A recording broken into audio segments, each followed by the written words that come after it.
형제 사랑하기를 계속하고 손님 대접하기를 잊지 말라. 이로써 부지 중에 천사들을 대접한 이들이 있었느니라. 너희도 함께 갇힌 것 같이 갇힌 자를 생각하고 너희도 몸을 가졌은즉 학대받는 자를 생각하라. 모든 사람은 결혼을 귀히 여기고 침소를 더럽히지 않게 하라. 음행하는 자들과 간음하는 자들을 하나님이 심판하시리라. 돈을 사랑하지 말고 있는 바를 족한 줄로 알라. 그가 친히 말씀하시기를 내가 결코 너희를 버리지 아니하고 너희를 떠나지 아니하리라 하셨느니라. 그러므로 우리가 담대히 말하되 주는 나를 돕는 이시니 내가 무서워하지 아니하겠노라. 사람이 내게 어찌하리요 하노라. 하나님의 말씀을 너희에게 일러주고 너희를 인도하던 자들을 생각하며 그들의 행실의 결말을 주의하여 보고 그들의 믿음을 본받으라. 예수 그리스도는 어제나 오늘이나 영원토록 동일하시니라. 여러 가지 다른 교훈에 끌리지 말라. 마음은 은혜로서 굳게 함이 아름답고 음식으로서 할 것이 아니니 음식으로 말미암아 행한 자는 유익을 얻지 못하였느니라. 우리에게 제단이 있는데 장막에서 섬기는 자들은 그 제단에서 먹을 권한이 없나니 이는 죄를 위한 짐승의 피는 대제사장이 가지고 성소에 들어가고 그 육체는 영문 밖에서 불사름이라. 그러므로 예수도 자기 피로써 백성을 거룩하게 하려고 성문 밖에서 고난을 받으셨느니라. 그런즉 우리도 그의 치욕을 짊어지고 영문 밖으로 그에게 나아가자. 우리가 여기에는 영구한 도성이 없으므로 장차 올 것을 찾나니 그러므로 우리는 예수로 말미암아 항상 찬송의 제사를 하나님께 드리자. 이는 그 이름을 증언하는 입술의 열매니라. 오직 선을 행함과 서로 나누어 주기를 잊지 말라. 하나님은 이 같은 제사를 기뻐하시느니라. 너희를 인도하는 자들에게 순종하고 복종하라. 그들은 너희 영혼을 위하여 경성하기를 자신들이 청산할 자인 것 같이 하느니라. 그들로 하여금 즐거움으로 이것을 하게 하고 근심으로 하게 하지 말라. 그렇지 않으면 너희에게 유익이 없느니라. 우리를 위하여 기도하라. 우리가 모든 일에 선하게 행하려 함으로 우리에게 선한 양심이 있는 줄을 확신하노니 내가 더 속히 너희에게 돌아가기 위하여 너희가 기도하기를 더욱 원하노라. 양들의 큰 목자이신 우리 주 예수를 영원한 언약의 피로 죽은 자 가운데서 이끌어내신 평강의 하나님이 모든 선한 일에 너희를 온전하게 하사 자기 뜻을 행하게 하시고 그 앞에 즐거운 것을 예수 그리스도로 말미암아 우리 가운데서 이루시기를 원하노라.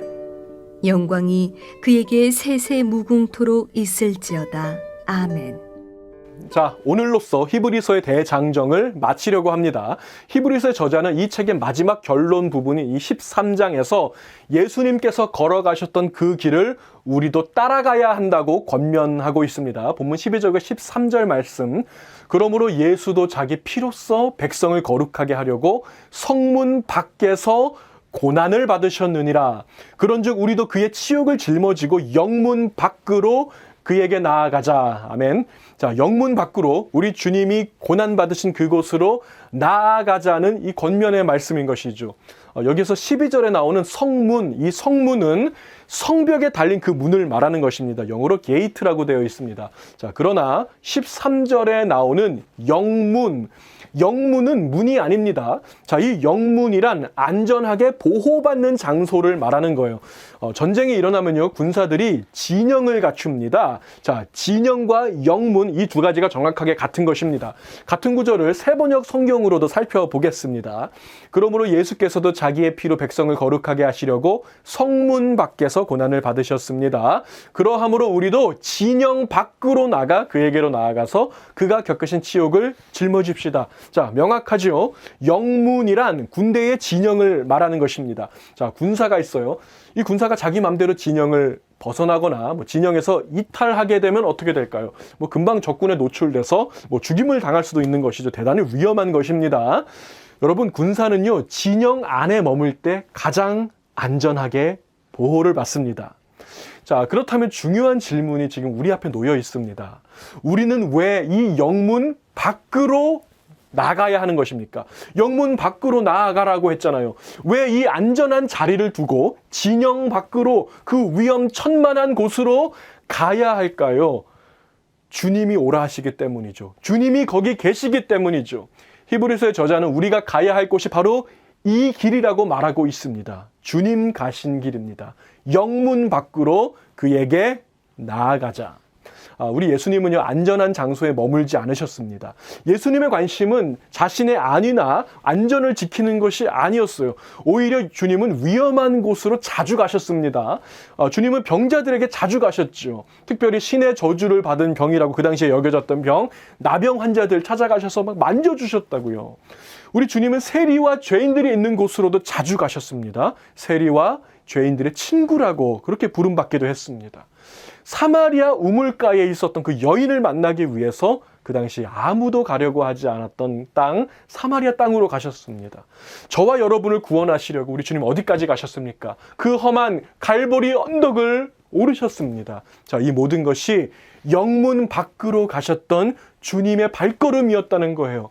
우리 예수님은 단 한 번도 안전한 장소에 머물려고 하지 않았다는 것입니다. 이스라엘 그 예루살렘에는요, 비아 돌로로사라고 하는 길이 하나 있습니다. 예수님께서 그 재판 받으셨던 빌라도 법정으로부터 시작을 해서 이제 예루살렘 서쪽 성문 밖에 있는 그 갈보리 언덕까지 가게 되는 0.5마일 정도 되는 길이거든요. 그 길을 가리켜서 비아 돌로로사라고 부릅니다. 우리 예수님이 십자가를 등에 지고 걸어가셨던 바로 그 길입니다.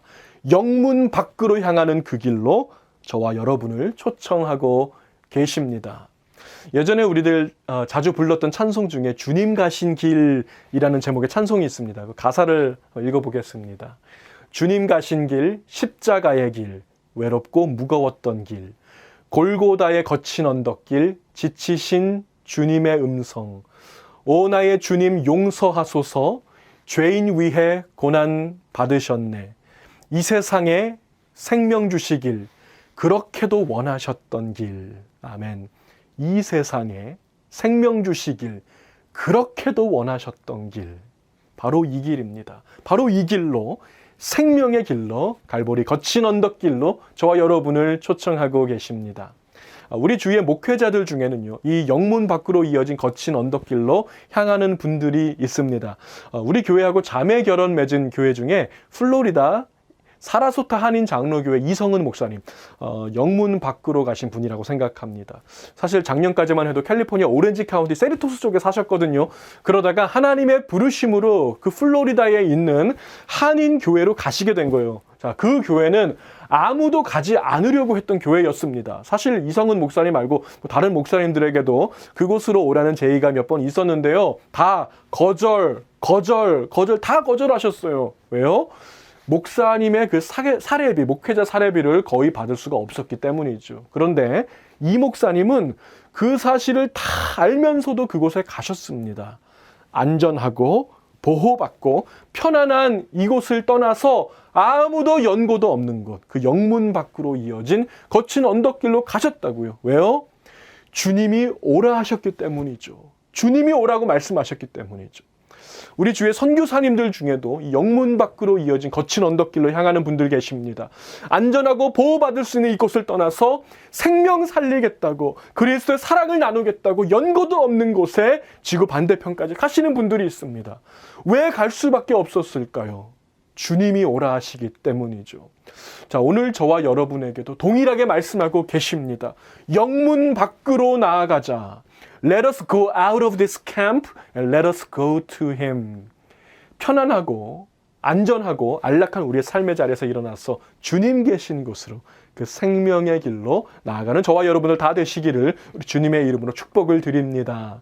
자, 오늘 본문에서 히브리서의 저자는요, 하나님께서 기뻐하시는 진정한 예배의 모습을 두 가지 관점에서 우리에게 제시하고 있습니다. 자, 이 두 가지 예배의 관점과 영문이라는 것이 어떤 관계가 있는지 살펴보시기 바랍니다. 자, 먼저 본문 15절 말씀을 함께 봅니다. 그러므로 우리는 예수로 말미암아 항상 찬송의 제사를 하나님께 드리자. 이는 그 이름을 증언하는 입술의 열매니라. 아멘. 자, 첫 번째로 제시하는 진정한 예배 무엇입니까? 예수 그리스도의 이름을 높여 찬양하는 것, 이 찬양의 제사를 말하는 것입니다. 자, 이 첫 번째 제사는요, 대부분의 교회에서 이미 잘 하고 있는 부분이라고 생각합니다. 뭐 찬양팀, 또 성가대, 특송 등등에서 찬양의 제사 우리가 기쁨으로 잘 감당하고 있고요. 뭐 저도 찬양을 대단히 좋아하는 사람입니다. 자, 그런가 하면 두 번째로 제시하고 있는 진정한 예배의 모습이 16절에 나오고 있습니다. 오직 선을 행함과 서로 나누어 주기를 잊지 말라. 하나님은 이 같은 제사를 기뻐하시느니라. 아멘. 자, 하나님께서 더욱 기뻐하시는 제사, 가장 기뻐하시는 제사가 있습니다. 자, 이 제사는요, 성전 안에서 드리는 제사가 아닙니다. 이 제사는 번제단 앞에서 드리는 제사가 아닙니다. 자, 예배당 안에서 찬송 부르는 찬양의 제사 아닙니다. 자, 이 제사는 어디에서? 영문 밖에서 드리는 제사예요. 교회 밖에서 드리는 예배라는 것입니다. 세상 한가운데서 선을 행하며 우리의 소유를 나누는 것입니다. 자, 바로 그럴 때 하나님은 이 같은 제사를 기뻐하시느니라. 자, 하나님께서 보실 때 이것을 제사요 예배라고 인정해 주신다는 것입니다. 주 안에서 사랑하는 우리 성도 여러분, 하나님께서 가장 기뻐하시는 예배를 드리기 원하십니까? 하나님께서 가장 기뻐하시는 진정한 예배자 되기를 원하십니까? 그렇다면 영문 밖으로 나아가시기 바랍니다. 그곳에서 선을 행하며 여러분의 소유를 이웃과 나눌 때 하나님께서 가장 기뻐 춤추실 것입니다. 최고의 제사를 드린 자라고 인정해 주실 것입니다. 자, 여러분들 잘 알다시피 히브리서 11장은 믿음장이었습니다. 그리고 12장은 소망, 13장은 사랑이에요. 믿음, 소망, 사랑, 그 중에 제일은 사랑이라고 했습니다. 자, 우리가 믿음을 갖게 되면요, 천국의 소망을 붙들게 됩니다. 우리에게는 복음이 다스리는 나라가 있습니다. 진동치 않는 나라가 있습니다. 하늘 초소가 기다리고 있습니다. 바로 이것이 히브리서 12장 소망장입니다. 여러분, 진동치 않는 그 나라를 바라보십시오. 여러분의 시민권은 저 하늘에 있습니다. 하늘 소망이 있기 때문에 우리는 어떤 어려움도 견딜 수 있고 이길 수 있는 것입니다. 자, 그러나 여기에서 멈추면 안 됩니다. 참된 믿음은 반드시 우리의 이웃을 향한 사랑의 수고로 이어져야 한다는 것입니다. 그것이 바로 히브리서 13장이죠. 참된 믿음의 사람이라면 어떻게 살아야 하는가? 어떻게 구체적으로 그 믿음이 발휘되는가? 사랑이라는 것입니다. 믿음으로 산다는 것은 사실 사랑하며 사는 것입니다. 우리가 사랑해야 할 사람들이 있습니다. 또 우리의 사랑을 기다리고 있는 사람들이 있습니다. 오늘 본문 1절 말씀 보시면요, 우리가 제일 먼저 사랑해야 할 대상 누구입니까? 공동체 안에 있는 형제 자매들을 사랑하라고 했습니다. 자, 1절 말씀에서 형제 사랑하기를 계속하고, 이 구절을 헬라어 원어로 보니까 아주 재밌게 쓰여 있더라고요. 필라델피아 메노토, 필라델피아 메노토, remain in Philadelphia. 그러니까 필라델피아에 머무르라, 이런 뜻입니다. 자, 필라델피아는 형제 사랑, brotherly love라는 뜻의 헬라어인데요. 자, 기독교 정신으로 세워진 이 나라 미국이죠. 이 첫 번째 수도가 어딘지 아십니까? 워싱턴 DC가 아니라 원래 수도가 필라델피아였습니다. Remain in Philadelphia. 자, 나중에 이제 일대 대통령 그 조지 워싱턴의 이름을 따서 워싱턴 DC로 이제 위치가 좀 바뀌었지만 원래는 필라델피아가 미국의 중심이었다는 거예요. 형제 사랑의 그 기독교 정신을 담은 것입니다. 자, 계속해서 2절 보시면요, 우리가 사랑해야 할 대상은 공동체 밖에 있는 사람들과 나그네들입니다. 자, 2절 말씀, 손님 대접하기를 잊지 말라. 이로써 부지중에 천사들을 대접한 이들이 있었느니라. 자, 아브라함과 롯이 이제 나그네들을 대접했어요. 처음 보는 사람들이었습니다. 나중에 알고 보니까 그 나그네들이 하나님께서 보냈던 천사들이었다. 이제 창세기에 그런 기록이 있습니다. 자, 우리의 사랑의 바운더리가 더 넓어져야 한다는 것입니다. 나그네들과 정처 없는 사람들, 처음 보는 사람들까지도 품을 수 있도록 사랑의 지경을 날마다 넓히시는 저와 여러분이 되시기를 바랍니다. 그런가 하면 3절에서 우리가 사랑해야 할 대상은요, 어려움을 겪고 있는 우리의 이웃들까지 사랑하라고 말씀하고 있습니다. 너희도 함께 갇힌 것 같이 갇힌 자를 생각하고 너희도 몸을 가졌은즉 학대받는 자를 생각하라.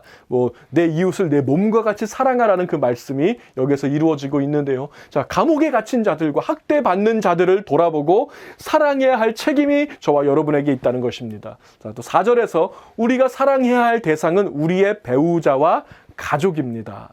모든 사람은 결혼을 귀히 여기고 침소를 더럽히지 않게 하라. 음행하는 자들과 간음하는 자들을 하나님이 심판하시리라. 자, 여기에서 초대교회 당시에 그 로마 성적으로 대단히 부패한 그 당시 이제 사회상을 좀 꼬집고 있습니다. 부자들은요, 그 당시에 성노예들을 데리고 있으면서 수많은 사생아들을 이제 태어나게 했는데, 자, 그 사생아들이 막 길거리에 막 버려지고 쓰레기 매립장에 버려지는 그런 일들이 굉장히 많았어요. 그래서 갓난 아기들이, 버려진 아이들이 하루에도 수백 명씩 있었다는 기록이 있습니다. 자, 그 불쌍한 아이들, 버려진 고아들을 누가 거두어서 키웠을까요? 초대교회 성도들이었습니다. 그 히브리인들이 그 아이들을 거둬서 자기 가족으로 맞아들였다는 것이죠. 자, 가족을 사랑하고 가족이 없는 자에게는 가족이 되어주는 것, 이것이야말로 하나님께서 기뻐하시는 진정한 제사의 모습인 것입니다. 우리 예전에 그 6.25 직후에 수많은 우리 전쟁 고아들이라든가 이런 분들이 미국에 많이 입양이 되었습니다. 기독교 정신은 그 가족이 없는 자에게 가족이 되어주는 것을 포함하는 것이기 때문입니다. 자, 이러한 사랑의 지경을 넓혀가는 저와 여러분이 좀 되었으면 합니다. 자, 이어서 5절과 6절에서는 돈을 사랑하지 말고 하나님께서 공급하실 것을 신뢰하라고 권면하고 있습니다. 돈을 사랑하지 말고 있는 바를 족한 줄로 알라. 그가 친히 말씀하시기를 내가 결코 너희를 버리지 아니하고 너희를 떠나지 아니하리라 하셨느니라. 7절부터 9절에서 우리가 사랑해야 할 대상은 말씀 사역자들입니다. 자, 여기에서 그 말씀 사역자들을 볼 때 그들의 처음만 보지 말고 그들의 결말을 주의하여 보라고 했습니다. 처음에는 복음으로 시작하였다가 나중에는 어떤 다른 잘못된 복음, 다른 복음으로 변질되는 자들이 있었다는 것입니다. 하나님의 말씀을 너희에게 일러주고 너희를 인도하던 자들을 생각하며 그들의 행실의 결말을 주의하여 보고 그들의 믿음을 본받으라. 자, 그러면서 곧 바로 다음 구절 8절에 아주 유명한 구절이 등장하죠. 히브리서 13장 8절 말씀, 예수 그리스도는 어제나 오늘이나 영원토록 동일하시니라. 아멘. 자, 갑자기 이 구절이 왜 튀어나올까요? 자, 말씀 사역자들의 처음만 보지 말고 그들의 결말을 주의하여 보라는 것입니다. 예수님처럼 어제나 오늘이나 그 결말까지 동일한 마음으로 행하는지를 살펴보라는 것입니다. 저는 목회자로서 이 말씀을 대할 때 대단히 두렵습니다. 마지막을 처음처럼 매 순간을 마지막처럼 행하는 말씀의 사역자 될 수 있도록 부족한 종을 위해서 또 다른 목회자들을 위해서도 간절히 기도해 주시기를 우리 성도님들께 부탁을 드립니다. 자, 지금까지 우리가 살펴본 바와 같이 13장 전체를 아우르고 있는 주제가 있습니다. 바로 사랑을 실천하라는 것입니다. 하나님의 나라는 사랑이 다스리는 나라입니다. 사랑이 주인되는 나라입니다. 진정한 믿음은 반드시 실천적인 사랑의 수고와 사랑의 실현으로 나타나게 되어 있습니다. 제가 그 신학생 시절에요, 청년들이 많이 모이는 교회에 다니고 있을 때입니다. 어느 날 주일 그 예배에서 그날 목사님 설교에 은혜를 참 많이 받았습니다. 강도 만난 자를 도와주었던 이 선한 사마리아인 설교였습니다. 자, 이 설교 후에 통성으로 다 뜨겁게 기도했어요. 우리도 선한 사마리아인처럼 어려운 이웃을 모른 채 하지 말고 기꺼이 돌보는 자가 되게 하여 주시옵소서. 이 말씀 붙들고 정말 간절하게 기도했습니다. 자, 그날 예배가 끝나고 한 15분쯤 지났을 때 홈레스가 한 명 이 교회에 찾아왔어요. 존이라고 하는 이름의 이 홈레스였는데요. 자, 이 존이 보니까 수염으로 뒤덮인 얼굴에 더럽고 냄새나는 그런 분이었습니다. 자, 보니까 이제 교인들이 즉시 그를 교회 밖으로 내쫓아 버렸어요. 자, 그런데 저는 그걸 보면서 마음이 대단히 불편했습니다. 그날 설교가 자꾸만 생각이 나는 거예요. 선한 사마리아인처럼 어려운 이웃을 모른 채 하지 말고 기꺼이 돌보는 자가 되게 하여 주옵소서. 그 바로 15분 전에 말씀 붙들고 뜨겁게 기도했거든요. 마음이 너무 찔려서 제가 그분을 따라 나갔습니다. 보니까 어디 안 가고 계속 그 교회 문 앞에서 이렇게 서성이고 있더라고요. 딱 봐도 배고파 보여서 이렇게 물어봤어요. Are you hungry? Yes. 배고프다고 하더라고요. 그 교회에서 한 3분만 걸어가면은 그 A&W라고 하는 햄버거 가게가 있습니다. 그래서 같이 가서 햄버거랑 핫도그랑 이것저것 이제 먹을 거 주문해서 이제 같이 먹고 이런저런 얘기를 나누게 되었습니다. 그날 이후로 저는 존과 친구가 되었습니다. 복음을 나누고 계속해서 하나님 사랑을 증거했습니다. 제가 지금 무슨 말을 하고 있냐면요. 우리는 방금 전에 들은 설교도 잊어버린다는 것입니다. 방금 전에 기도한 것도 잊어버립니다. 선한 사마리아인이 되게 하여 주시옵소서 기도했지만 실제로 그 기회가 즉각적으로 찾아왔을 때 우리는 어떻게 반응합니까? 내가 언제 그런 기도했냐? 까맣게 잊어버리는 것이 현대 그리스도인들의 특징이 아닐까. 우리는 좀 고민해 봐야 한다는 것입니다. 미국의 목회자들, 목사님들 1000명을 대상으로 설문조사했습니다. 지난 주일 설교 제목과 본문을 기억하십니까? 그 대답이 기가 막힌 것이 목회자의 90%가 기억을 못해요. 바로 지난 주일 설교 제목, 본문, 내용을 모릅니다. 교인들이 아니고 그 설교를 한 설교자가 기억을 못하고 있다는 거예요. 이것이 바로 우리 교회의 현실이라는 것입니다. 우리가 말씀 공부는 열심히 하는 것 같으나 말씀 실천이 안 됩니다. 아멘 아멘 하는 것 같으나 삶에서 열매가 나타나지 않습니다. 어떤 목사님께서 그렇게 말씀하시더라고요. 성경 공부 많이 했습니까? 그것으로는 안 됩니다. 그것으로는 부족합니다. 성경 실천을 많이 하시기 바랍니다. 성경 실천 없는 성경 공부는 악한 것입니다. 교만하게 만들 뿐이고 남을 정죄하게 만들 뿐입니다. 그러므로 여러분 작은 말씀이라도 배웠다면 그것을 반드시 순종하고 행하시기 바랍니다. 오늘 주님께서 말씀하십니다. 영문 밖으로 나아가자. 영문 밖으로 나아가자. 이 말씀을 실천으로 옮길 수 있는 저와 여러분들이 되시기를 바랍니다. 교회 밖으로, 여러분의 컴포트 존 밖으로, 여러분의 안락한 바로 그 장소 밖으로 가세요. 그곳에 누가 있습니까? 강도 만난 자가 쓰러져 있습니다. 배고픈 존이 누워 있습니다. 우리는 그곳으로 가야 할 것입니다. 선을 행하고 여러분의 소유를 나누시기 바랍니다. 그것이 바로 하나님께서 진정으로 기뻐하시는 참된 제사라는 것을 믿으시기 바랍니다. 하나님 나라는 사랑이 다스리는 나라입니다. 성경은 3가지 사랑에 대해서 우리에게 말씀하고 있습니다. 하나님 사랑, 서로 사랑, 이웃 사랑, 3가지 사랑입니다. 자, 우리는 예배를 통해서 하나님 사랑을 실천할 수 있습니다. 또 친교와 교제를 통해서 서로 사랑을 실천할 수 있습니다. 사실 이 2가지는 지금까지 참 잘 해왔어요. 이 2가지는 영문 안에서, 교회 안에서 할 수 있는 것이기 때문이죠. 자, 이제는 영문 밖으로 갈 때입니다. 사랑을 기다리는 우리의 이웃들을 향해 갈 때입니다. 영문 밖에 있는 차디찬 그 땅도 사랑의 온기가 다스리는 나라가 되도록, 그래서 하나님의 나라가 영문 밖에까지 확장되도록 이 사랑을 2손 가득 들고 영문 밖으로 가십시다. 말씀 공부한 대로 말씀 실천하는 자가 되십시오. 강도 만난 자의 참된 이웃이 되시기 바랍니다. 나그네와 같은 자들을 영접하며 옥에 갇힌 자들을 돌보고 학대받는 자들을 생각하고 선을 행하며 나의 소유를 기꺼이 나누어 주므로 하나님께서 가장 기뻐하시는 제사를 드리는 자, 참된 예배자가 되시는 저와 여러분들 다 되시기를 우리 주님의 이름으로 축복을 드립니다. 기도하시겠습니다. 사랑과 은혜가 풍성하신 하나님 감사합니다. 하나님, 이 시간에 우리가 참된 예배에 대해서 다시 한번 생각해 봅니다. 하나님께서 기뻐하시는 바로 그 예배, 하나님께서 인정하시는 참된 예배자 되기 원합니다. 우리의 소유를 이웃과 나누며 그들을 사랑하며 섬기며 이 사랑을 실천하는 일에 우리가 행하는 자 되기를 원합니다. 말씀 공부, 성경 공부만 열심히 하는 것이 아니라 성경 실천, 성경에 순종하는 저희들 되게 인도하여 주시옵소서. 아버지, 특별히 이번 주 돌아오는 토요일에 있을 우리 구디백에 담은 하나님 사랑 나누는 이 행사를 축복하여 주셔서 아버지 우리가 300개의 구디백과 여러 가지 물품들을 준비했습니다.